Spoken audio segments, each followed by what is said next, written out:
Hello दोस्तों, कैसे हो आप लोग। आज की कहानियाँ सर्च एंड रेस्क्यू के बारे में है। बेसिकली सर्च एंड रेस्क्यू एक टीम होती है जो कि जंगल में खोए हुए लोगों को ढूंढती है। कभी कभी उनका सामना ऐसी चीज़ों से हो जाता है जो उनके लिए खतरनाक साबित होती है। तो आज हम उन्हीं कहानियों के बारे में सुनेंगे। तो चलिए शुरू करते हैं अपनी कहानियाँ। ये घटना मेरे साथ पिछले साल घटी थी जब मैं सर्च एंड रेस्क्यू मिशन में था। हमें खबर मिली थी कि एक फैमिली लापता है। तो मैंने अपनी टीम तैयार कर ली और फिर हम लोग वो लोगों को ढूंढने के लिए निकल पड़े। हम लोगों ने हमारे लिए एक मैप लिया और एक कंपास लिया। उसके साथ साथ हम लोगों ने कुछ कपड़े लिए और खाने के लिए खाना। हमने हमारा छोटा ट्रक लिया और जंगल की ओर निकल पड़े।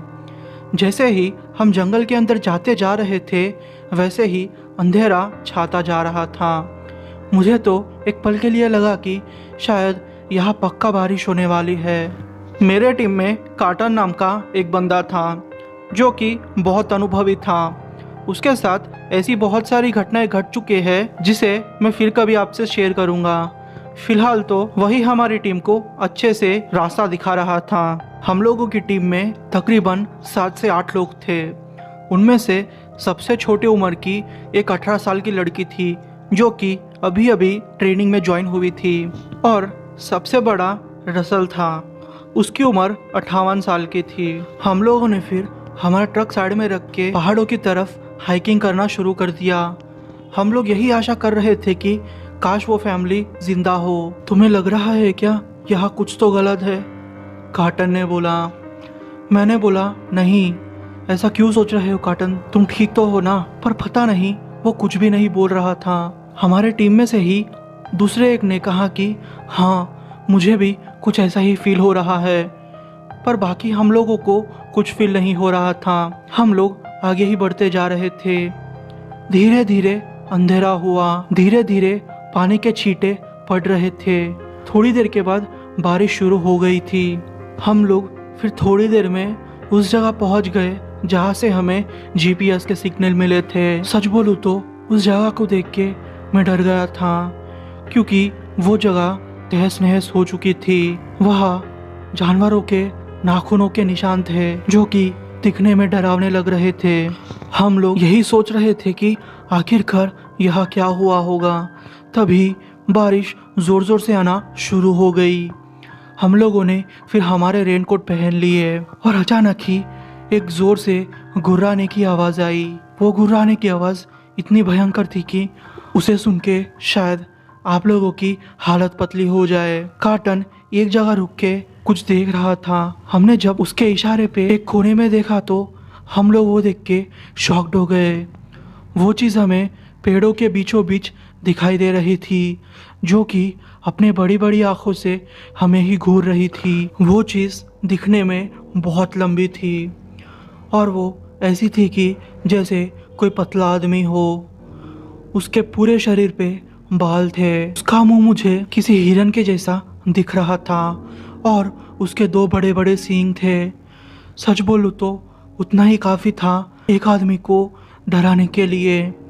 उसको देख के मैं इतना डर गया था कि मेरा तो दिल ज़ोर ज़ोर से धड़कने लगा। उसके 2 हाथ थे जो कि बहुत लंबे थे और उसके नाखून भी इतने बड़े थे कि उसके पैर को आराम से छू रहे थे। उसकी हाइट कम से कम 10 फीट होगी। वो धीरे धीरे हमारे ही तरफ बढ़ रहा था। हम लोगों ने धीरे धीरे अपने कदम पीछे हटाना शुरू कर दिया। कार्टन और रसल आगे थे। धीरे धीरे कार्टन उसी जानवर के पास जा रहा था। रसल ने उसे जोर से बोला, कार्टन, ये पागलपन मत करो, पीछे आ जाओ। जैसे ही रसल ने ये बात बोली उस चीज ने एकदम से रसल को देखा। एकदम से वो चीज भागकर रसल के पास आ गई। उसने अपने नाखून रसल के आर पार कर दिए। वो देख के हम लोग जैसे जम गए थे। हमें तो समझ ही नहीं आ रहा था कि हम लोग क्या करें। हम लोगों ने फिर भागना शुरू कर दिया।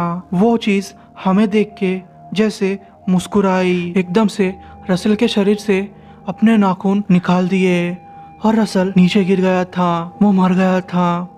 मैंने भागते भागते उस चीज पे 2 गोलियां गड़ा दी पर उस चीज पे कोई फर्क नहीं हुआ। मैं अब तेजी से भाग रहा था। अचानक मुझे मेरे पीछे किसी के कदमों की आवाज़ सुनाई दी और तुरंत ही मेरे पीछे मुझे एकदम से दर्द का एहसास हुआ और मुझे पता चला कि उस जानवर ने मेरे पीछे का हिस्सा नोच दिया है। अब मैं दर्द से कर्राता हुआ भाग रहा था, पर थोड़ा आगे जाके मुझसे भागा नहीं जा रहा था। मेरी ही टीम के 2 लोगों ने मुझे अपने कंधे पे लिया और भागने लगे। हमारे ही एक टीम के मेंबर को उस जानवर ने फिर से मार दिया। उसका गला जैसे एक ही बार में काट दिया। कार्टन भागता भागता हमारे आगे निकल गया और उसने हमें गुफा जैसा कुछ दिखाया। जैसे ही उसने हमें वो गुफा जैसा कुछ दिखाया, उस जानवर ने कार्टन की ओर भागना शुरू कर दिया। हम लोग अब गुफा में ही अंदर अंधेरे में भाग रहे थे, पर एक पॉइंट पे आके हमें लाइट जैसा दिखाई दिया। मुझे पता चल गया था कि ये जगह आसानी से गिर सकती है।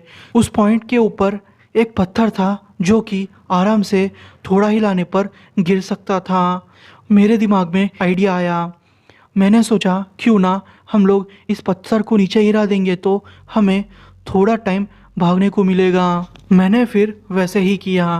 मैं, कार्टन और बाकी के लोग गुफा के अंदर की ओर भाग रहे थे। हमें कुछ नहीं समझ में आ रहा था कि हम लोग कहाँ जा रहे हैं। फिर अचानक से गुफा का मुंह खुल गया। हम लोग गुफा के बाहर आ गए। हम लोगों ने सोचा कि अगर हम लोग यहाँ से भाग जाएंगे तो हम लोगों का उस जानवर से पीछा छूटेगा। अगर सब कुछ ठीक रहा तो बाकी के साथियों की लाश लेने को हम लोगों को चांस मिलेगा। तुम्हें लगता है क्या हम लोग यहाँ से बच भी सकते हैं? कार्टन ने ज़ोर से बोला। मैंने बोला, हाँ, हमें अपने पे भरोसा रखना चाहिए। हमारे ही टीम के लोगों ने हमसे ज़ोर ज़ोर से चिल्लाना शुरू कर दिया। उन्होंने कहा कि हम लोग अगर यहाँ रहेंगे तो हम लोग मर जाएंगे। फिर मैंने ज़ोर से बोला, कटने से ये तो अच्छा है कि हम लोग यही रहे। आपस में ही हम लोगों ने लड़ना शुरू कर दिया क्योंकि हम लोग सिर्फ 3 या 4 लोग थे। बाकी के 4 लोगों के बारे में खबर क्या थी हमें कुछ पता नहीं था। हम लोग सिर्फ यही इमेजिन कर पा रहे थे कि शायद वो जिंदा हो गए। पर थोड़ी देर में ही हुआ यूं कि जिस पत्थर को हमने गिराया था वो अचानक से हिलने लगा। वहाँ से आवाज़ें आने लगी। थोड़ी ही देर में उस जानवर ने वो सारे पत्थर साइड में हटा दिए और हमारी तरफ बढ़ने लगा। हम लोगों को उसे देख के डर लग रहा था। एक दूरी पे आके वो जानवर खड़ा हो गया और हमें ही देख रहा था जैसे कि हमें वो मार देगा। वो जानवर अब मुस्कुरा रहा था। उसके हाथ में कुछ था। उस जानवर ने एकदम से उस चीज को हमारे आगे फेंका। वो देख के मेरी जान हलक में अटक गई। वो कार्टन का सर था। सच बोलूं तो मुझे इतना रोना आ रहा था कि मैं अपने आप को रोक नहीं पा रहा था। मैंने मेरे दोस्त को खो दिया था। हम लोगों को कुछ भी समझ में नहीं आ रहा था कि हम लोग अब क्या करें। हम यही सोच रहे थे कि अचानक से हमारे ही एक टीम मेंबर ने उस जानवर पर हमला बोल दिया। वो जानवर अब नीचे गिर गया था। उसी चीज़ का मौका पाते मेरे टीम वालों ने मुझे कंधे पे लिया और भागने लगे। हम लोगों को थोड़ा आगे जाके एक झरना जो कि नीचे बह रहा था उसके पास थोड़ी सी जगह दिखाई दी। हम तीनों जाके वहाँ छुप गए। वहाँ जाके हमें पता चला कि हमारा वही टीम मेंबर अब लापता है। वो हमारे साथ नहीं आया था। हम लोगों को डर लग रहा था क्योंकि जो हालत उस जानवर ने पहले से ही हमारे 3 टीम मेंबर की है शायद उस चौथे की ना करे। हम लोग यही सोच रहे थे। हमारे ही एक टीम मेंबर ने कहा कि अगर हम लोग यहाँ पर जिंदा रहे तो हमें हमारी दूसरी टीम को बुलाने में मदद मिलेगी, तो यही अच्छा होगा कि हम लोग यही रहे। मैंने भी फिर हामी भरी। वो कहने लगा कि बाहर जाएंगे तो मारे जाएंगे, यही शांति से बैठे रहते हैं थोड़ी देर तक। वो लोगों को मेरे साथ बैठना थोड़ा अजीब सा लग रहा था क्योंकि मेरे शरीर से इतना खून बह रहा था कि वहाँ खून जमा हो गया था। पर गनीमत ये थी कि मेरे टीम वालों ने जितना ज़्यादा खून हो सके उतना ज़्यादा रोकने की कोशिश की थी, वरना शायद मैं मारा जाता। हम लोगों को ये बात अब मान लेनी चाहिए कि हम लोग मरने वाले हैं, मेरे ही एक टीम मेंबर ने कहा। मैंने फिर उसे दिलासा देने की कोशिश की कि तुम चिंता मत करो, सब कुछ ठीक हो जाएगा। जैक फिर कुछ बड़बड़ाने लगा। वो कुछ बोल रहा था, हमें उसकी आवाज़ समझ में नहीं आ रही थी। फिर मैंने उसे अच्छे से झकझोर दिया। फिर वो बोला, हाँ मैंने इस चीज़ का सामना पहले भी किया है। इस चीज़ की वजह से मैंने अपने पिता और अपने दादाजी को खो दिया था। ये बात बचपन की है। मेरे पापा और मेरे दादा हम तीनों मिलके शिकार करने जंगल में गए थे। जंगल हमारे घर के पास ही था। हम लोग जंगल के अब थोड़ा अंदर आ चुके थे और अचानक ही मेरे पापा पीछे मुड़ के पीछे जाने लगे। पता नहीं उन्हें क्या दिखा। हम लोगों ने फिर ध्यान से देखा तो वो यही चीज़ थी जो कि हम लोगों ने अभी देखी है। फ़र्क ये था कि जो मैंने देखा था उसके सींग बहुत बड़े थे। उसने फिर एक ही बार में मेरे पापा के 2 टुकड़े कर दिए और पापा के मांस को खाने लगा। वो देख के मुझे बहुत रोना आया, पर सच बोलूँ तो मैं बहुत डर गया था। फिर मेरे दादा ने उस चीज़ पर 2-3 गोलियां मार दी, पर उससे उस पर कुछ असर नहीं हुआ। मैंने देखा कि मेरे दादाजी एक अलग ही गोलियां लोड कर रहे थे। मेरे दादाजी ने फिर उस पे वो गोलियां मार दी। वो गोलियां उस जानवर के छाती के अंदर लग गई। वो जानवर दर्द से कर्रा रहा था। मेरे दादाजी ने मुझे कहा कि तू कुछ भी कर ले, यहाँ से भाग जा, तू यहाँ से भाग जा। ना चाहते हुए भी मैं वहाँ से भाग गया। मैंने फिर थोड़ी देर में मेरे दादाजी की चिल्लाने की आवाज़ सुनी। शायद मेरे दादाजी की भी अब मौत हो गई थी। मैं जैसे तैसे करके घर पहुंचा और फिर पुलिस को बुलाया, पर कोई फायदा नहीं। अचानक से जैक जैसे उस यादों से बाहर आया। वो हमारे आसपास कुछ देखने लगा। अचानक से जैक ने एक चीज बोली। उसने बोला कि ये एक वेंडिगो है। ये तुम क्या कह रहे हो जैक? वही वेंडिगो ना जैक, जिसके बारे में लोगों ने मनगढ़ंत कहानियां बनाई रखी है। फिर उसने कहा कि हाँ यह वही वेंडिगो है, पर मैंने कहा कि यह हो ही नहीं सकता। और अगर तुम्हारी बात मान ले तो जिस किसी ने भी वेंडिगो को देखा है वो अब तक ऐसी कहानियां सुनाने के लिए जिंदा नहीं बचा। हमें अब मान लेना चाहिए कि हमारी मौत पक्की है। जैक ने फिर कहा कि पर। मैंने फिर जैक से बोला, ये पर क्या कर रहे हो जैक? जो भी बोलना चाहते हो अच्छे से बोलो। जैक ने कहा कि शायद हम लोग इससे बच सकते हैं। मेरे एक अंकल का कैबिन यही कहीं आसपास है। हमें बस उस कैबिन को ढूंढने की कोशिश करनी होगी। वो कैबिन यहाँ से कुछ ही मील दूर होगा। वो भी एक सर्च एंड रेस्क्यू ऑफिसर है। उन्होंने इस वेंडिगो के बारे में बहुत सा रिसर्च किया हुआ है। शायद उनको कुछ ना कुछ पता होगा जिससे कि हमारी जान शायद बच जाए। हम लोग 4 लोग थे। 4 में से 3 लोगों ने ये डिसाइड किया कि हम लोग जाकर वो कैबिन को ढूंढेंगे, क्योंकि मैं चल नहीं सकता था, इसीलिए मेरा जाना ठीक भी नहीं था। मुझे फिर मेरे एक साथी ने एक बड़े से पत्थर के अंदर दबा के बिठा दिया। मेरे पास और कोई भी चॉइस नहीं थी। मैं सब कुछ देखता ही जा रहा था। वो लोग अब जा चुके थे। थोड़ी ही देर में वो वेंडिगो मेरे पास आया। उसकी बड़ी बड़ी आंखें थी और उसके बड़े बड़े दांत थे। जैसे हमारी बत्ती सी होती है, उसकी ऐसे 2 बत्तीसियाँ थी, यानी कि उसके 2 अलग अलग सेट के दांत थे और उसकी जीभ भी बहुत बड़ी थी। वो पानी पीने आया था। वो मुझे देख नहीं सकता था, पर मैं उसे बहुत अच्छे से देख सकता था। पर पता नहीं कैसे हमारे ही एक टीम की लड़की उस वेंडिगो पर चढ़ गई और उसके गले पे चाकू मार दिया। वो वेंडिगो अब दर्द से कर्रा रहा था, पर थोड़ी ही देर में उसने उस लड़की को गला पकड़ के ऊपर उठाया और उसको मार डाला। मैं बस वो नज़ारे को देखता रहा। मैं कुछ भी नहीं कर सकता था सिवाय देखे। मेरा दिल और ज़ोर ज़ोर से धड़क रहा था। मैंने सोचा कि आज मेरी मौत पक्की है। जैक की आवाज़ सुनाई दी, कोबे कोबे तुम यही हो ना? उसने मुझे कहा कि तुम यही हो ना? मैंने उसे कहा हाँ मैं यही हूँ। मुझे दिन होते हुए दिखाई दे रहा था। उसने फिर मुझे बाहर निकाला। बाहर का नज़ारा देख के मैं बहुत चौंक गया था। बाहर मांस के टुकड़े यहाँ वहाँ पड़े हुए थे। वो देख के मैं रो पड़ा। मेरे साथ मेरा दोस्त जैक भी रो पड़ा। हम लोग अब जोर जोर से रो रहे थे। अचानक ही जैक ने रोना बंद किया और बोला, हमें इसी वक्त यहाँ से जाना होगा। मैंने कहा, हाँ तुम ठीक कह रहे हो। मैंने जब अपने पैंट को देखा तो मेरा पैंट मेरी टॉयलेट से भीग चुका था। मैंने डर के मारे टॉयलेट कर ली थी। उस बदबू से थोड़ा दूर जा रहे थे, पर ना चाहते हुए भी वो लोगों को मुझे उठाना पड़ा। जैसे ही मैं बाहर अच्छे से निकला, धूप की किरणें मेरे आंखों पे पड़ रही थी। मेरी आंखें जल रही थी।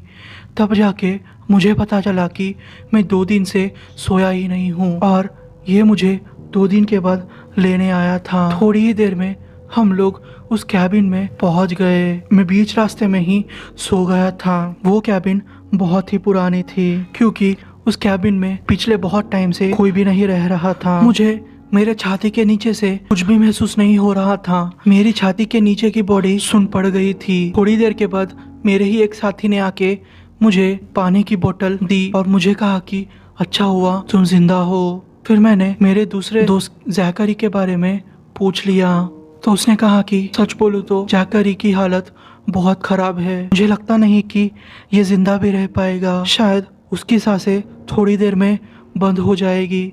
मैंने कहा, ये क्या कह रहे हो तुमने तो कहा था कि जैकरी बिल्कुल सही सलामत है। तो उसने लड़खड़ाती आवाज में कहा कि हाँ, मैंने झूठ बोला था तुमसे ताकि तुम टेंशन में ना आओ। उसने कहा कि जब तुम सो रहे थे तो हमने तुम्हारी पैंट चेंज की थी क्योंकि तुम्हारी पैंट बदबू मार रही थी।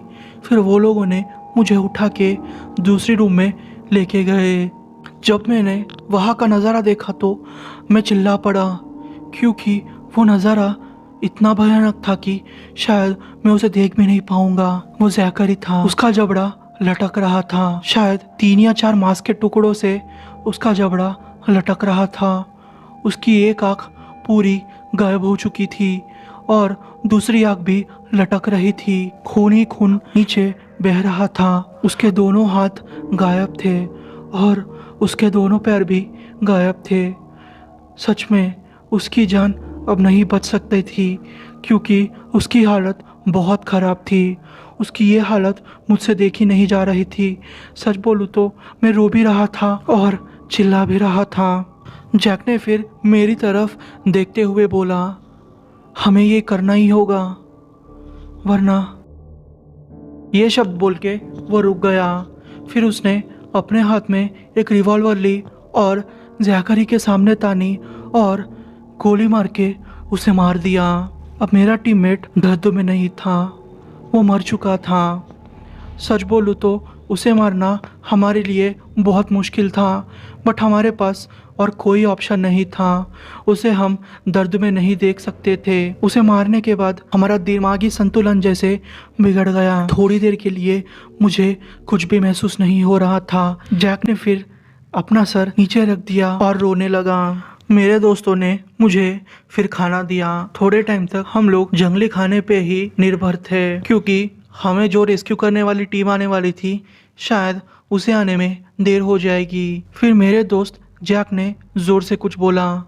वो बोला कि शायद वो टीम हमें रेस्क्यू करने आए उससे पहले हम लोग मर जाएंगे क्योंकि ये जानवर हमें मार देगा। पता नहीं इतने टाइम तक जंगल में रहने के कारण उसकी दिमागी हालत ख़राब हो चुकी थी। अब हमारे पास 50-50 ऑप्शन था कि हम वो रिसर्च के पेपर ढूंढे और कुछ ना कुछ सॉल्यूशन ढूंढे। पता नहीं क्या होगा। फिर जैक ने मुझे एक बुक थमा दी और कहा कि तुम ये पढ़ लो और तब तक हम लोग इस दरवाजे को मजबूत करने के लिए कुछ सोचते हैं। उस बुक में कुछ इस प्रकार लिखा था, मैंने इतने साल विंडिगो की रिसर्च पे लगाए हैं तो मैं इतना समझ गया हूँ कि इस विंडिगो का चरित्र क्या है। मैं अब इसे कुछ भी करके मारना चाहता हूँ जिससे कि यह मिसिंग कंप्लेंट्स और बच्चों को पहला फुसला के जंगल में लेके मार देना बंद हो जाए। मैंने कई कबीले वालों से भी इसके बारे में बात की है। उन्होंने मुझे इतनी सारी स्टोरीज सुनाई।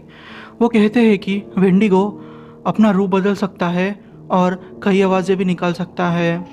वो सुन के मैं एकदम से चौंक गया था, क्योंकि क्या पता मैंने अब तक कितने लोगों से बात की है, शायद उनमें से कोई वेंडिगो हो जिन्होंने अपने परिवार वालों की आवाज़ सुनी होगी और उनके पीछे जाके अपनी जान गंवाई होगी। पर आखिरकार मुझे इसकी मौत के बारे में पता चल गया है। अगर इसको मारना हो तो हमें आग जलानी होगी। आग उसकी कमज़ोरी है। वो बुक पढ़ के मुझे इतनी हिम्मत मिल गई थी कि मुझे लगा कि मैं शायद इसे हरा के ही रहूँगा। इससे भले वो वेंडिगो ना मरे, पर हमारे पास इतना समय रह पाएगा कि हम लोग वहाँ से भाग सकेंगे। उस बुक में ये भी लिखा था कि वेंडिगो 3 तरीके के होते हैं। एक वेंडिगो जिसे मैं राजा कहना चाहूँगा, जो कि इतना बलशाली होता है जिसे कोई भी बुलेट या फिर कोई भी आग नहीं रोक सकती। दूसरे तरीके के वेंडिगो को मैं बीच वाला वेंडिगो कहूँगा। वो वेंडिगो को हम हरा सकते हैं। जितने भी वेंडिगो हमने देखे हैं अब तक, वो सारी वेंडिगो ये दूसरे ग्रुप में आते हैं। और तीसरे तरीका का वेंडिगो, जिसे हम एक तरीके का छलावा भी कहते हैं, वो इतना तेज़ होता है कि उसे देख पाना बहुत ही मुश्किल होता है। हम उसे पकड़ भी नहीं सकते। वो दिखने में बहुत पतला होता है। ऐसे वेंडिगो हमें कम देखने मिलेंगे। कुल मिला के मैं आपको यही कहना चाहता हूँ कि हमें दूसरे तरीके का वेंडिगो ज़्यादा दिखने में मिलता है। तीसरे वेंडिगो की थूक ऐसी होती है कि जैसे कोई एसिड हो। उसकी थूक से कोई भी लोहा पिघल सकता है। अगर आप मेरी ये बुक पढ़ रहे हो तो इसका मतलब मैं मर चुका हूँ। मैं तो बस आपसे यही कहना चाहूँगा कि आप अपनी लाइफ में ठीक रहिए। और हाँ जैक बेटा, तुम अगर ये बुक पढ़ रहे हो तो ये याद रख लेना, मैं तुमसे बहुत प्यार करता हूँ। बस अपना ख्याल रखना, अपनी ज़िंदगी अच्छे से जीना। मैंने फिर वो बुक बंद कर दी और मेरी आंखों से आंसू निकल रहे थे और मैं ज़ोर से चिल्लाया, जो भी जलने की चीज़ मिले यहाँ ला लो। जैसे ही मैं चिल्लाया वो लोग समझ गए। फिर वो लोग बेसमेंट में गए। उन लोगों को थोड़ी वाइन्स की बोतल मिली और केरोसिन की एक छोटी सी बोतल मिली। वो सारी चीज़ें लेके वो ऊपर आ गए। जैक मुझे देख के मुस्कुरा रहा था। उसके हाथ में डबल बैरल वाली शॉटगन थी। अचानक ही हमारी टीम का एक साथी आया और चिल्लाने लगा। हमें उसकी शक्ल पे डर साफ साफ दिख रहा था। मैं समझ नहीं पा रहा था कि उसे डर किस चीज़ का है। उसने फिर धीरे से बोला, तुम लोगों को बाहर देखना चाहिए। वो इतना बोलते ही बाहर देखने लगा। हम लोगों ने जब बाहर देखा तो हम वो नज़ारा देख के बहुत डर गए। यहाँ से वहाँ लोमड़ियाँ भाग रही थी, बाकी जंगली जानवर भी भाग रहे थे। ऊपर पूरा आसमान छोटे छोटे पंछियों से भर चुका था। ये कभी नहीं हुआ था। जब हमारी नज़र थोड़ा आगे पड़ी तो हम उस नज़ारे को देख के डर गए। वो तीनों ही आ रहे थे। वो तीनों थे। वो तीनों ही हमारी तरफ आ रहे थे। हमने हमारी ज़िंदगी में पहली बार उन तीनों को देखा था। एक बहुत ही लंबा, जिसे हम राजा कहते थे, वह था। दूसरा जो बाकी सब लोगों को मारता था। तीसरा एकदम काला था, सिर्फ उसकी आंखें ही चमक रही थी। दूसरे वाला दिखने में बहुत ही सफ़ेद था। ये नज़ारा हमारी ज़िंदगी में हम कभी नहीं भूलने वाले। हम लोग काँप रहे थे। हमारी डर की कोई सीमा नहीं थी। तीसरे वाले ने जब अपना मुंह खोला तो उसके मुझ से चमकती हुई थूक बाहर निकली और जब उसकी आंखें देखी तो वो ज़्यादा चमक रही थी। वो अब अंदर आने की कोशिश कर रहे थे। उन्होंने दरवाजे को पीटना शुरू कर दिया और एक ने तो खिड़की तोड़ने की कोशिश की, पर गनीमत ये है कि खिड़की मेटल की बनी हुई थी तो तोड़ने में मुश्किल हो रही थी। हमें समझ में आ गया था कि हमें अब इनसे लड़ना ही होगा, वरना हम मारे जाएंगे। बिना कुछ किए मरने से अच्छा है कि लड़कर मरे। अब कैबिन के दोनों दरवाजे से आवाज़ आ रही थी। अब चाहे जो भी कुछ हो जाए, हमें इसे फेस तो करना ही होगा। चाहे हमारी जान क्यों नहीं जाती, आज हम लोग इसे लड़के रहेंगे। हमें एक बात तो पता थी, अगर हम कुछ भी नहीं करेंगे हम एक दूसरे को फेस भी नहीं कर पाएंगे। इससे अच्छा है हम इसे लड़े। सब लोग अपनी पोजीशन लेके तैयार हो चुके थे, बस अब हमला बोलने की तैयारी थी। आखिरकार पीछे का दरवाज़ा टूट ही गया। वो तीसरा वेंडिगो जो कि एकदम से काला था, वो अब दरवाज़ा तोड़ के अंदर आने लगा। वो अब मेरे एक साथी को देख रहा था। वो उसके ऊपर कूदे उससे पहले ही जैक ने दूसरी तरफ से आके उस पर केरोसिन छिड़क दिया और आग जला दी। अब वो वेंडिगो दर्द से कर्रा रहा था। बाकी के दूसरे दो वेंडिगो दूसरे दरवाजे से आए और वो तीसरे वेंडिगो के पास चले गए। हम लोग अब बिल्कुल तैयार थे। क्रिस जैसे पागल हो गया था। उसने पहले तो मुझे उठा के अब केबिन के बाहर फेंक दिया। वो तीसरा वेंडिगो अब मर चुका था। पूरे केबिन में आग फैल गई थी। पता नहीं उसको क्या सूझा, अपने हाथ में गन ली, मेरे तरफ तान दी। मैंने कहा, ये क्या कर रहे हो तुम? उसने कहा, और क्या करना है। वो कहते ही वो ट्रिगर दबाने जा रहा था कि जैक ने उसके ऊपर झपट्टा मारा। उसने फिर जैक को उठा के पटक दिया। पता नहीं क्रिस के साथ क्या गलत था। मुझे तो समझ नहीं आ रहा था कि ये क्रिस को क्या हो गया है, वो ऐसे क्यों बिहेव कर रहा है। पहली बार क्रिस को मैंने ऐसे रूप में देखा था। अचानक से क्रिस का रूप बदलने लगा। वो धीरे धीरे मेरे पास आया और मेरे सीने पे उसने हाथ रख दिया। उसके नाखून बढ़ते ही जा रहे थे और उसका रूप एकदम से बदल गया था। उसका रूप एकदम काला पड़ गया था। वो वही था, वेंडिगो। उसने क्रिस का रूप ले लिया था और मुझे मारने के लिए आ गया था। उसने एक अलग ही स्माइल दी और फिर मुझे मारने आ गया। पर वो कुछ करता उससे पहले ही जैक उसके ऊपर कूदा और उसके गले पे और उसकी आंखों पे छुरा भोंकने लगा। जैसे ही वो उठता उससे पहले जैक ने बोतल के ऊपर का कपड़ा जलाया और उसके ऊपर फेंक दिया। एक दो गोली के शॉट उस पे मार दिए। अब वो राजा वेंडिगो जल रहा था। उसकी चमड़ी पिघल के नीचे गिर रही थी। अचानक ही झाड़ियों में से दूसरा वेंडिगो आया और ये राजा वेंडिगा को मारने लगा।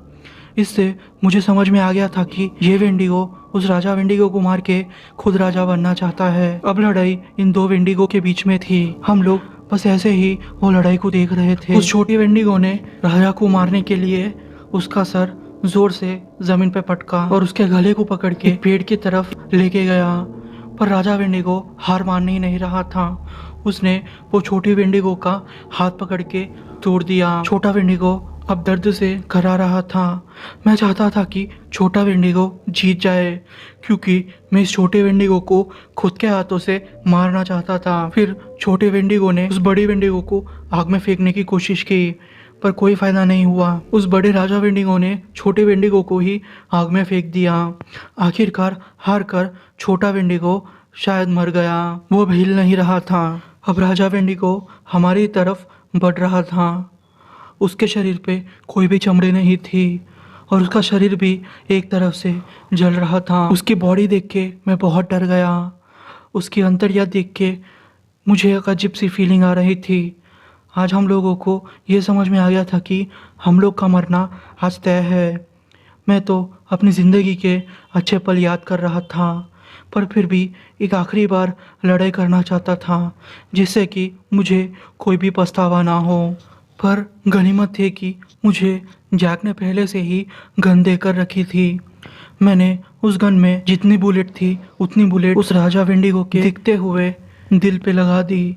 उसके दिल में से काले कलर का कुछ बाहर निकल रहा था। काले कलर का कुछ बाहर निकल रहा था। मैं समझ गया था कि ये उसका खून है। वो अब हमारी तरफ देख रहा था, पर अब वो डर से हमारी तरफ देख रहा था।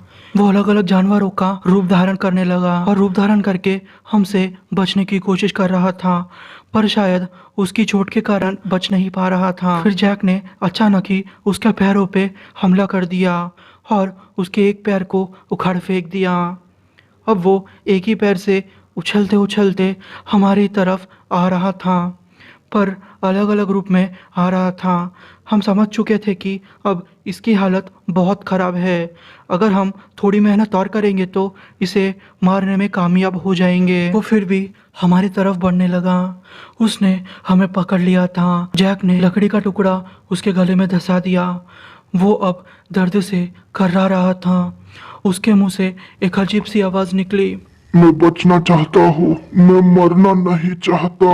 यह आवाज़ सुन के हम लोग परेशान हो गए, क्योंकि वो आवाज़ एक इंसान जैसी थी। उसने कुछ अजीब सा काले कलर का उसके मुंह से वॉमिटिंग किया। वो भी बहुत अजीब था और बहुत सी गंदी बदबू आ रही थी उसमें से। फिर जैक ने उसके सर पे एक बड़ा सा पत्थर दे मारा, क्योंकि वो वेंडिगो अब नीचे गिर चुका था। उसके गले को काट के जैक ने आग में फेंक दिया। थोड़ी देर के बाद हमें दूर से हेलीकॉप्टर की आवाज़ सुनाई दी। हम समझ गए थे कि ये हमारे रेस्क्यू के लिए आ गई है। हम अब अच्छा महसूस कर रहे थे। चीज़ें यहाँ से एकदम से घूम गई थी। सब कुछ हमारे साथ अच्छा ही हो रहा था। हेलीकॉप्टर से सर्च एंड रेस्क्यू टीम आई और उन लोगों ने इन वेंडिगो की बॉडी देखी और थोड़ी देर बाद पैरानॉर्मल की टीम आ गई थी। वो लोगों ने हमसे कहा कि हम इसके बारे में पब्लिक से डिस्कस ना करें। जितने भी लोग उस अटैक में मर चुके थे, हमने उन सबको श्रद्धांजलि दी और हमारी टीम वालों को भी हम लोगों ने स्पेशल श्रद्धांजलि दी। बेचारे, उनको तो पता नहीं था कि उनकी मौत क्यों हुई और उनको मारने के टाइम पे इस विंडिगो ने कितना एंजॉय किया होगा। फिर डॉक्टर लोगों ने मेरे पीछे का भाग ठीक किया। तब से मैं भाग नहीं पा रहा हूँ, पर मैं इस चीज़ पे काम कर रहा हूँ। उस घटना के बाद से सर्च एंड रेस्क्यू का जॉब छोड़ दिया। हम लोग अब हमारी नॉर्मल लाइफ जी रहे हैं। मैंने तब से तय किया कि मैं अब जंगल में फिर कभी नहीं जाऊंगा और तब से मैं कभी जंगल में नहीं गया। मैं आशा करता हूँ कि आपको ये सारी बातें समझ में आई होंगी और फ्यूचर में आप कभी भी वेंडिगो से आपका सामना हो तो आपको खुद की रक्षा करना आ जाए। मैं हमेशा से ही हाइकिंग पे जाता था, पर इस बार माहौल ही कुछ और था। अब ये माहौल डरावना हो चुका था। मुझे समझ में नहीं आ रहा था कि मुझे ये फीलिंग क्यों आ रही है। देखो सैम, हमें यहाँ से चले जाना चाहिए, मेरे ही दोस्त एंड्रयू ने कहा। हम लोग ऐसे ही आगे बढ़ते जा रहे थे।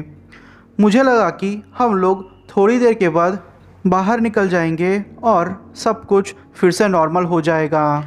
हम लोग जैसे ही आगे बढ़े, हम लोगों ने एक कैबिन देखी जो कि पूरी तरीके से जल चुकी थी। हम लोग वो सारी चीज़ें देख के डर गए थे, क्योंकि हम लोगों ने वहाँ इंसानों के बॉडी को जला हुआ देखा था और हम लोगों ने एक आकार तो ऐसा देखा कि मानो वो आकार बहुत बड़ा हो। मैं उस लाश को देख के कह सकता था कि वो लाश पक्का इंसान की नहीं थी। वो बहुत ही बड़ी लाश थी और उसका मुंह एकदम से इंसानों जैसा था, जो कि काले कलर का हो चुका था। मेरा दोस्त डेमियन कहता था कि यहाँ पे उसके अंकल कोबे आ चुके हैं। कोबे उसके अंकल थे। उनका कहना था कि उन्होंने वेंडिगो से लड़ाई की है, पर लोग उनको पागल कहा करते थे, क्योंकि लोगों के हिसाब से वेंडिगो जैसी चीज़ें इस दुनिया में होती ही नहीं है। जब ये चीज़ हम लोगों को पता चली तो हम लोगों ने सोचा कि हम लोगों को कुछ ऐसा करना चाहिए जिससे कि कोबे अंकल का नाम खराब ना हो। और उन्होंने जो भी कहा था वो सारी चीज़ें हम लोगों को सबूत के साथ पेश करें, पर शायद हमें पता नहीं था कि हम लोगों ने कैसी मुसीबत को दावत दे दी है। एंड्रू ने कहा कि डेमियन, थोड़ा आगे जाओ और जंगल में देखने की कोशिश करो कि आगे क्या है। डेमियन को जैसे भूत चढ़ चुका था, क्योंकि वो साबित करना चाहता था कि उसके अंकल पागल नहीं है और उन्होंने जो भी कहा है वो सारी चीज़ें सच है। मैंने फिर उस लाश का फ़ोटो लेने के लिए अपना कैमरा आगे बढ़ाया। जैसे ही मैं उस लाश की तस्वीर लेता, उतने में ही मुझे पीछे से बंदूक को लोड करने की आवाज़ सुनाई दी और किसी की भारी आवाज़ मुझे सुनाई दी। कौन हो तुम लोग और यहाँ क्यों आए हो? जब मैंने पीछे मुड़ के देखा तो वो अंकल कोबे थे। डेमियन ने जब अंकल कोबे को देखा तो डेमियन जैसे पागल हो चुका था। उसने फिर उसके अंकल से कहा कि कोबे अंकल, आप यहाँ क्या कर रहे हो? मैंने आपको मना किया था ना, आप यहाँ पे क्यों आ गए? फिर कोबे थोड़ा गुस्से में बोला, तुम यहाँ पे क्या कर रहे हो? चले जाओ यहाँ से। पर फिर भी डेमियन पे जैसे उस चीज़ का कोई भी असर नहीं हुआ था। उसने उल्टा कोबे अंकल से ही 2 बार पूछ डाला कि आप यहाँ कर क्या रहे हो? तो कोबे अंकल ने उस लाशों की जगह को देखते हुए कहा कि मैं उन लोगों को श्रद्धांजलि देने आया हूँ। डेमियन जैसे पागल हो चुका था। उसने कहा कि ये क्या कह रहे हो आप? अगर आपको श्रद्धांजलि देनी होती तो आप दिन के समय भी आ सकते हैं, पर आप अभी क्यों आए? और वैसे भी रात हो चुकी है। कोबे अंकल को जैसे इस चीज़ का कोई भी असर नहीं हुआ। एंड्रो पागलों की तरह झाड़ियों के अंदर देखते ही जा रहा था। कोबे अंकल ने फिर उसके सामने देख के कहा कि तुम कौन हो?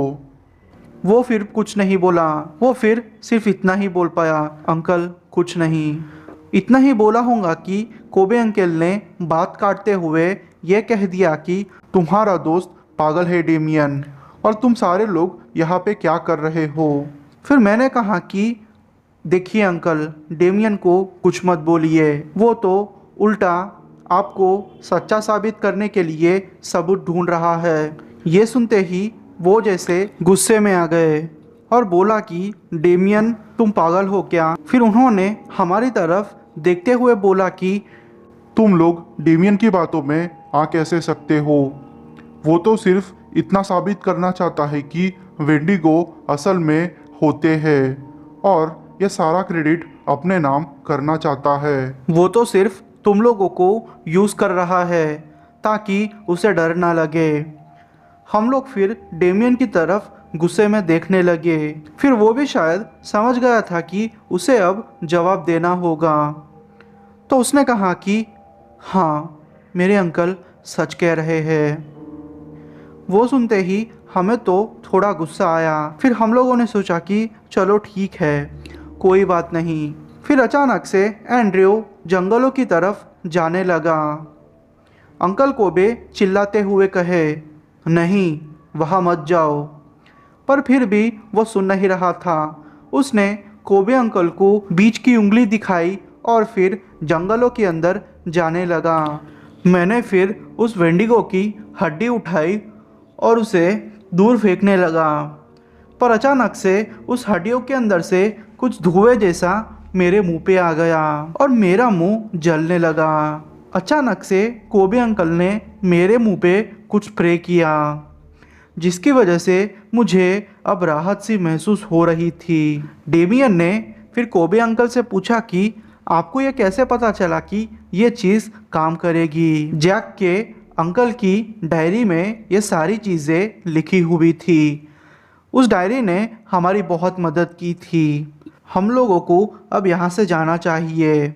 अगर तुम चाहो तो तुम लोग मेरे साथ आ सकते हो, कोबे अंकल ने धीरे से कहा। हम लोग फिर उनके साथ जाने के लिए मान गए। उन्होंने कहा कि यहाँ से थोड़ी दूर एक कैंप जैसा है जो कि रहने के लिए ठीक ठाक है। हम लोग फिर आगे बढ़ने लगे। मुझे तो घंटों घंटों का सफ़र लग रहा था। हम लोग ऐसे ही चलते जा रहे थे। थोड़ी देर के बाद हम लोग एक कैंप तक पहुँचे। वहाँ पे एक आदमी आग जला रहा था और कोबे अंकल ने थोड़ी ही दूर एक आदमी को दिखाया जो कि एक कोने में बैठा हुआ था। वो कार्टन है, कोबे अंकल ने थोड़ा ज़ोर से बोला। हम लोग फिर वहाँ जाके बैठ गए। जाक अंकल भी वहाँ आग के पास बैठे हुए थे। वो आग में लकड़ियाँ डाल रहे थे। अचानक से कार्टन अंकल ने शॉटगन निकाली और उसे हवा में मार दी। थोड़ी देर के लिए सब कुछ जैसे शांत हो चुका था, पर अचानक से कोबे अंकल को दूर से झाड़ गिरने की आवाज़ें सुनाई दी और हम लोगों को किसी जानवर के गुर्राने की जोर की आवाज़ सुनाई दी।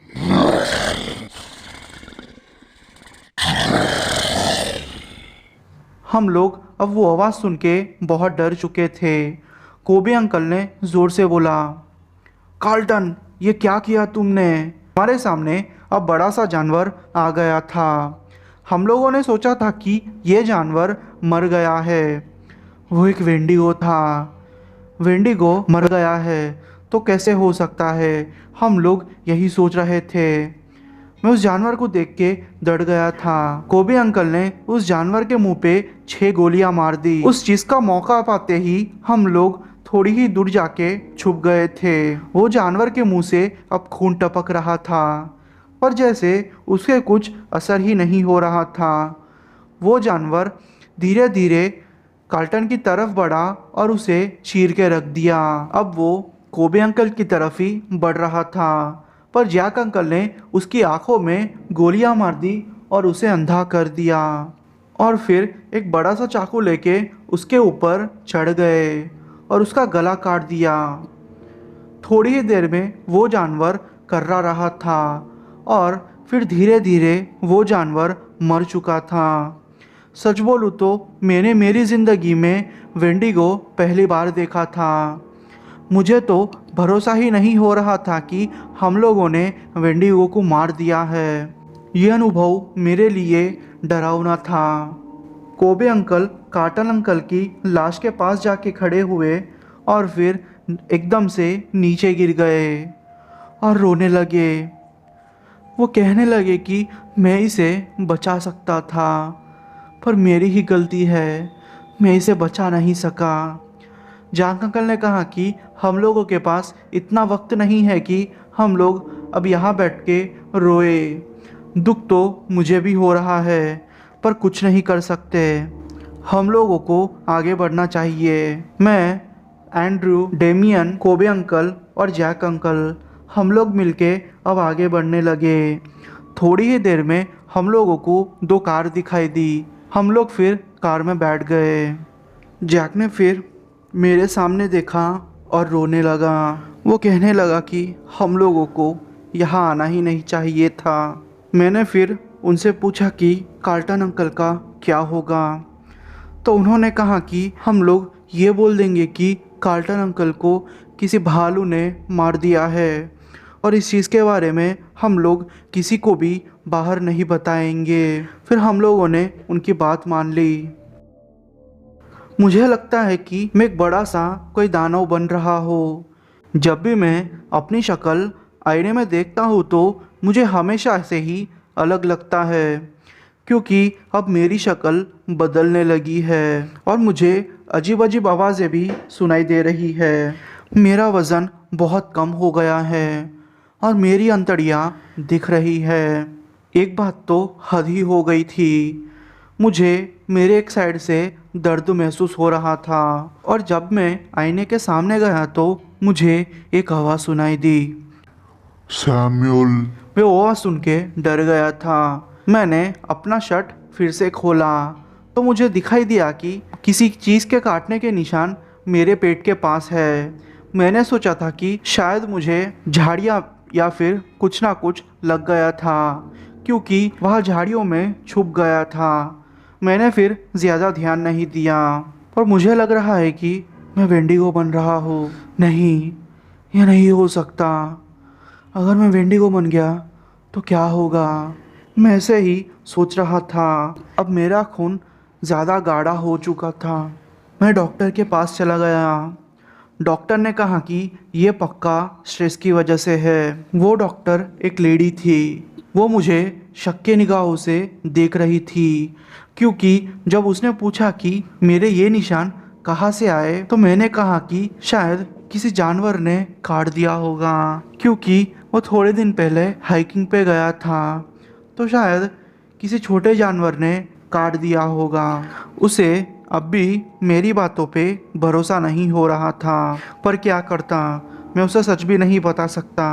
मैं फिर खाना खाने के लिए एक होटल में चला गया। मैं जितना भी खाता मुझे वो खाना बस ही नहीं हो रहा था। मुझे ज़्यादा खाने का मन हो रहा था। मैं ऐसे ही खाते जा रहा था। मुझे थोड़ी देर के बाद उस होटल से बाहर निकाल दिया गया, क्योंकि मैं वहाँ के आए लोगों से कुछ अलग ही बर्ताव कर रहा था। मेरी ज़िंदगी बदतर हो गई है। थोड़ी ही देर में मुझे डेमियन का फ़ोन आया। वो कहने लगा, कैसे हो भाई? बहुत दिनों से तुमसे बात नहीं हो पाई, तुम ठीक तो हो ना? उसकी बात सुन के मुझे बहुत गुस्सा आया। मैंने कहा कि सुनो डेमियन, अगर मुझे पता होता कि उस जंगल में कुछ ऐसा होने वाला है तो मैं कभी भी नहीं आता। ये शायद तुम्हारी चाल थी ना? वो बोला कि मैं सच बोल रहा हूँ, मुझे इसके बारे में कुछ भी नहीं पता। तुम्हें मुझ पे भरोसा करना चाहिए। देखो डेमियन, मैंने तुम पे भरोसा करके मेरी ज़िंदगी की बहुत बड़ी गलती कर दी है और मैं भुगत रहा हूँ। आगे मैं कुछ बोलता उससे पहले उसने फ़ोन रख दिया। ज़िंदगी से परेशान हो चुका था। मैं घर पे आया और ख़ुद को बांध लिया और सोचा कि मैं अगर खुला रहूँगा तो शायद मैं किसी को मार दूँगा। मैं कोबे की मदद लेना चाहता था। मैं जैसे ही कोबे को फ़ोन लगाने गया, मुझे कोबे का ही कॉल आया। वो कहने लगा, क्या हुआ सैम, सब कुछ ठीक है ना? मैंने कहा, कुछ भी ठीक नहीं है। आपको नहीं पता मेरे साथ क्या क्या हो रहा है। मैं ठीक नहीं हूँ। तो उसने कहा कि अच्छा ठीक नहीं हो तो फिर डॉक्टर के पास जाओ, सब कुछ ठीक हो जाएगा। फिर मैंने कहा कि ये डॉक्टर की बात नहीं है, शायद तुम मेरी मदद कर सकते हो। तो उसने कहा कि कैसी मदद? मैं डॉक्टर नहीं हूँ कि तुम्हारी मदद करूँ। मैंने फिर उसे सारी चीज़ें एक्सप्लेन की। तो उसने कहा कि तुम जहाँ भी हो वहीं रहो और बाहर निकलने की कोशिश मत करना। मैंने कहा ठीक है। जैसे ही मैंने उसका फ़ोन रखा, मेरे दिमाग से एक आवाज़ आई। तुम चाहे कितनी भी कोशिश कर लो, कुछ भी नहीं हो पाएगा। तुम हार जाओगे सैम, मैं तुम्हें कभी जीतने नहीं दूंगा। तुम क्या सोच रहे हो कि वो तुम्हारी मदद कर देगा? बिल्कुल नहीं। तुम गलत सोच रहे हो सैम। तुम्हारा कुछ भी नहीं होगा, क्योंकि मैं ही तुम हो और तुम ही मैं हो। वो कुछ भी नहीं कर पाएगा। मैं फिर ज़ोर से चिल्ला के बोला, चुप हो जाओ, कुछ भी मत बोलो, अब सब कुछ थोड़ी ही देर में ठीक होने वाला है और तुम्हारी छुट्टी हो जाएगी। थोड़ी देर के बाद कोबे मेरे घर पे आ गया। वो दरवाज़ा खटखटाने लगा। मैंने फिर अपनी रस्सी काट ली और दरवाज़ा खोल दिया। वो अंदर आया और थोड़ी देर तक मुझे ऐसे ही देखने लगा और उसने सीरियस आवाज़ में कहा, देखो सैम, एक ही चीज़ बोलता हूँ तुम्हें, या तो फिर तुम्हें बस इतना बोलते ही वो चुप हो गया। उनकी आवाज़ एकदम से शांत हो चुकी थी, जैसे कि वो कुछ बोलने की कोशिश कर रहे हो और बोल नहीं पा रहे हो। फिर अचानक से उन्होंने बोला, देखो सैम, या तो फिर मैं तुम्हें मारूं या तो फिर तुम्हें खुद को मारना चाहिए। मैंने इस चीज़ के बारे में बुक्स में पढ़ा, यहाँ तक कि जैक के अंकल की बुक में भी पढ़ा, पर इस चीज़ के बारे में कुछ भी लिखा नहीं हुआ है। इसलिए शायद तुम्हें खुद को मारना पड़ेगा। ये सुन के मुझे थोड़ा दुख तो हुआ, पर मैं क्या करता, शायद वो सच कह रहे थे। फिर उन्होंने अपने जेब से एक रिवॉल्वर निकाली और कहा कि मेरे पीछे आओ। मैं फिर उनके पीछे चला गया। वो मुझे कार में बिठा लिए। कार में बैठने के बाद तकरीबन 1-1.5 घंटा तक उन्होंने ड्राइव किया और हम चावल के खेतों में आ गए और खेतों के बीचों बीच हम लोग आके ठहर गए थे। अचानक से मुझे सर में दर्द होने लगा। मेरे अंदर से एक आवाज़ आने लगी, देखो सैम, वो तुम्हें नहीं मार सकता, तुम्हें उसे मार देना चाहिए, वरना वो तुम्हें मार देगा। तुम ऐसा नहीं होने दे सकते। पता नहीं मुझे क्या हो गया था। कोबे अंकल के ऊपर एक झपट्टा मारा और फिर उनका एक हाथ उखाड़ के फेंक दिया। वो अब दर्द से करहा रहे थे और बोल रहे थे कि ये मत करो बच्चे, वरना इसका अंजाम बहुत बुरा होगा।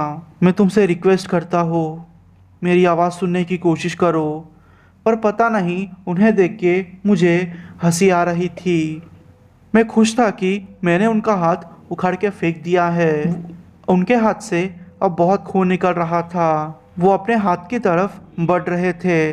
मैंने फिर उनके ऊपर पैर रख दिया और उनकी हड्डी तोड़ दी। उनके हड्डी टूटने की आवाज़ सुन के मुझे पता नहीं क्यों अच्छा लग रहा था। मैंने उनके गले में मेरा नाखून मार दिया था। कुछ ही सेकंड्स में उनकी मौत हो चुकी थी। मेरे दिमाग में बस यही ख्याल दौड़ते जा रहा था कि अगला कौन है। मैं भागते भागते झाँक के घर के बाहर आ गया और ज़ोर ज़ोर से उसका दरवाज़ा पीटने लगा, क्योंकि मेरे अंदर की आवाज़ मुझे ऐसा करने को कह रही थी। अचानक से मेरे दिमाग में आवाज़ आई। वो बोली कि सैम, हमें तो और बहुत सारी चीज़ें करनी है। अचानक से जंगल में आ गया था, जैसे कि मैं अलग ही दुनिया में आ गया था। दूर से मैंने देखा कि एक बच्चा और उसके पापा और उसके दादाजी वो वही थे। हाँ, वो जैक था, उसके पापा और दादाजी थे जो कि वहाँ पे खड़े हुए थे। और अचानक से एक झाड़ियों में से एक बड़ा सा दानव आया और उसके पापा को मार दिया। अब वो उस बूढ़े आदमी की तरफ बढ़ रहा था। उस बूढ़े आदमी ने अपनी बंदूक निकाली और गोलियां उसको मार दी और उस छोटे लड़के को कहा कि तुम यहाँ से भाग जाओ। फिर वो लड़का भी वहाँ से भागने लगा। थोड़ी देर में मैं उस चीज़ से जैसे बाहर आ चुका था। वो सारा नज़ारा देख के मैं पागल हो चुका था। मुझे बहुत डर लग रहा था। यह वही दानव है जिसने कार्टन को मारा था। सच बोलूँ तो वो देख के मैं डर चुका था। फिर थोड़ी देर में मैंने अपने आप को अपने बेड में पाया हुआ देखा। मेरे बेड के आसपास बहुत सारा खून लगा हुआ था। मैं अब मरना चाहता हूँ, क्योंकि मेरी ज़िंदगी में अब कुछ नहीं रहा। शायद अब मेरी बुक पढ़ रहे होंगे तब तक मैं मर चुका होगा। Good bye. यह किताब मुझे एक झाड़ के पास मिली। मैं एक सर्च एंड रेस्क्यू ऑफिसर हूँ। हम लोगों को किसी की मौत की खबर मिली हुई थी। जब हम लोगों ने वहाँ देखा तो एक लाश बड़े पेड़ के ऊपर लटकी हुई थी। वो लाश देख के डर चुके थे, क्योंकि वो लाश कटी फटी थी। हम लोगों ने फिर एक डिटेक्टिव हायर किया। उस डिटेक्टिव ने ये सारी चीज़ें पड़ताल की तो उसे पता चला कि कोबे की लाश सच में वहाँ पड़ी हुई है और जैक की लाश भी उसके घर में ही पड़ी हुई है। पर हम लोगों को अभी तक समझ नहीं आया कि वो लाश उतनी हाइट पर कैसे हो सकती है। फिर डिटेक्टिव ने भी हमें एक बड़ा खुलासा किया कि जब से उसने इस केस को खोला है तब से उसके साथ सारी चीज़ें अजीब घट रही है। एक बार तो उसकी गाड़ी के सामने रात के समय एक बड़ा सा जानवर आ गया था। वो बाल बाल बचा। वो जानवर उसको ही घूरते जा रहा था। हमें कुछ ज़्यादा पता नहीं चला, इसलिए इस केस को ऐसे ही बंद करना पड़ा।